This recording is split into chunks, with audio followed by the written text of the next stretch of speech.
Hello and welcome to King of Titan Racing. Today's video is a big one. We're doing the wide body kit on the MR2 Roadster. So first things first, we're going to open the box and take a look at everything that's come. Then we're going to get the car stripped down and we'll take a look at all the tools needed, the steps involved. Towards the end of the video as well, I'll talk about the process involved with actually importing a kit and whether it's worth the effort. So first things first though, let's see what we've got.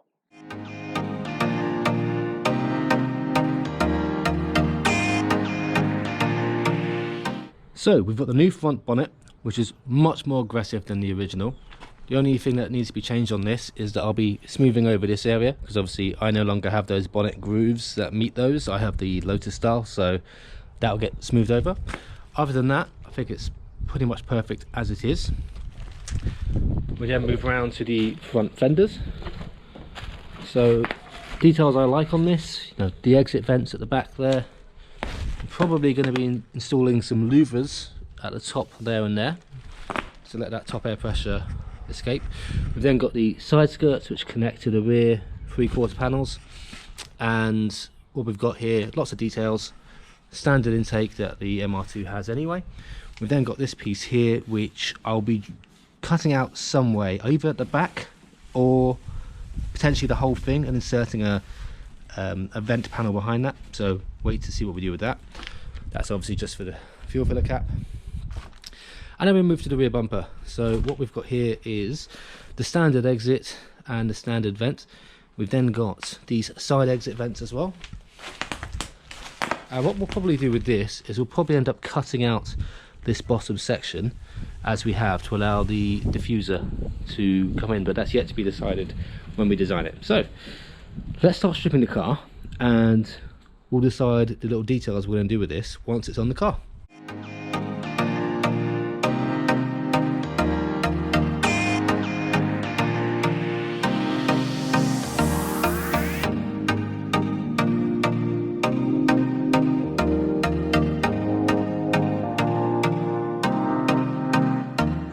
Now it's time to fit the front bumper, because I'm going to use this as the reference point for the front half of the car to keep everything nice and even. So I'll start by getting up behind it and drilling the holes through, or at least marking the holes. Then I'll take the bumper off, drill the holes through, have it attached, and then that'll be one piece on.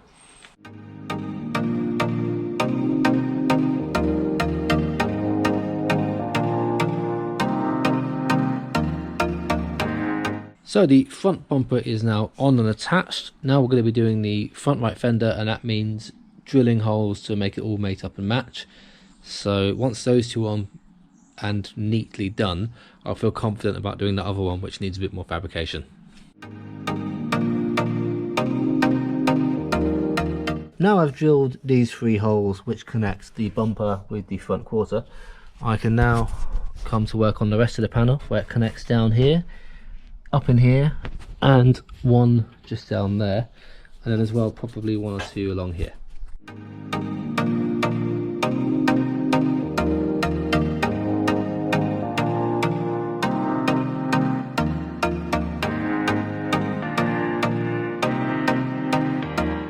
So just a quick test look at the new front end of the car, and it is looking good. One of the benefits of the kit I'm using is that it's a kit of 2 halves. You have the 3 panels at the front and the 3 panels at the rear, joined by independent side skirts. So I can take a different approach with the rear than I did at the front. Back here, I'm going to start with the rear quarter panels because they line up with specific things, like the fuel filler cap, and then I'm going to make the rear bumper meet those.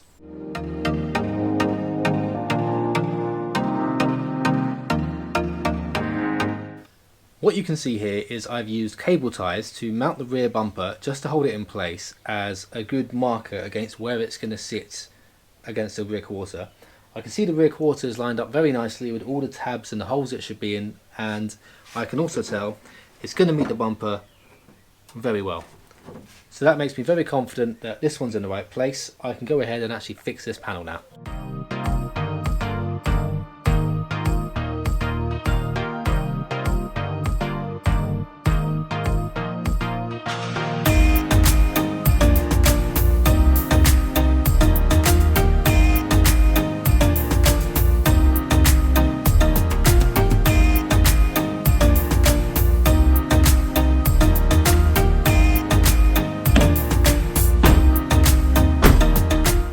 Now that both of the rear quarter panels are fixed in place, it's time to mount the rear bumper.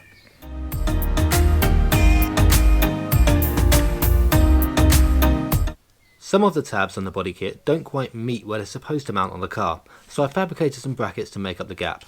I'm now going to insert rivet nuts into the tab on the body kit, and that will save me having to access it from both sides every time I want to take the bumper off.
So interestingly, the new wheel layout doesn't actually grind on the kit, but it does grind on the wheel well on a seam that kind of pokes out like this. So at high speed that would act like a knife and just slice through the wheel, so, or the tyre, sorry. So I'm going to have to either shave that back or limit my turning circle to something reminiscent of a Lamborghini Countach. So I think I'm just going to have to shave that back, but that's okay because it's got a good inch of where it is, so I can shave a centimetre off that quite comfortably.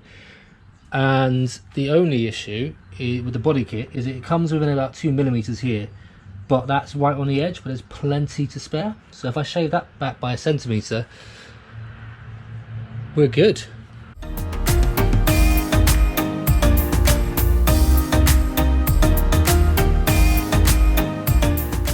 After a lot of hammering, that seam went nice and flat, which means it now clears the wheel without any issues. So now I just need to protect it from the elements, so I'm going to use some hammerite and then some undersealer as well.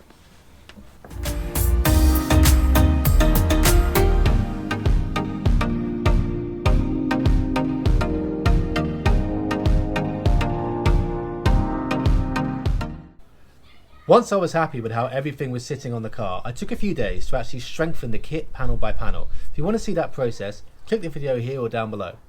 Now that's finished, it's time to get everything back on the car. One last thing I am going to do though before I put that kit back on is some underbody sealing. I'm using hammerite to do so, and as you can see here in the darker areas, this is something the factory actually does as well. That was 20 years ago though, so could certainly use a touch up, and with a wide body kit, more areas of the car are going to be available to the elements, so I'm actually going to protect pretty much everything you can see here. Then once that's dry, the kit can go straight back on.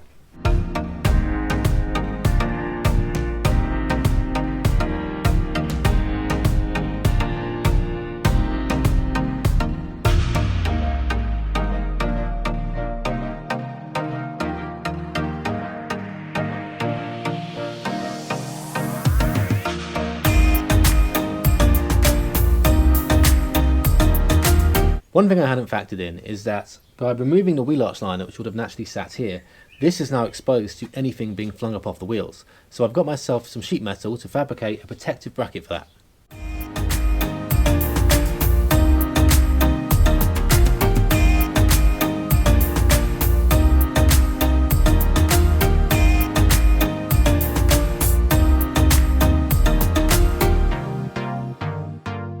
As you can see, I've now got the protective case on the washer bottle, and I've just given the car its final wipe down. It's now time to put the car back together, and I'm going to be using little plastic washers as well, just to help protect the parts as much as I can.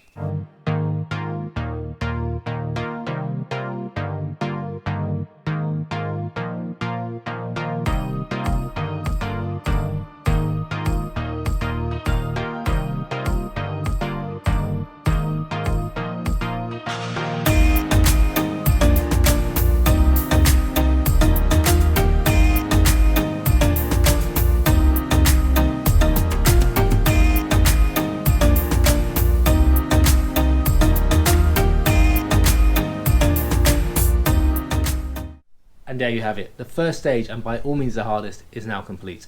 Every panel is now reinforced, undersealed, and fits neatly on a car. But we've still got quite a lot of work to go. There's still some big gaps and areas like this that need body filler to get a nice smooth finish, and we're using the same processes we did to make the bonnet to do that. After that, we then get to pick some new wheels because we can go wider and bigger at the back, and that means more traction, and then we can get the car down and take it for a drive. So make sure you don't miss any of that. Hit that subscribe button, and as always, thanks for watching. We'll see you soon.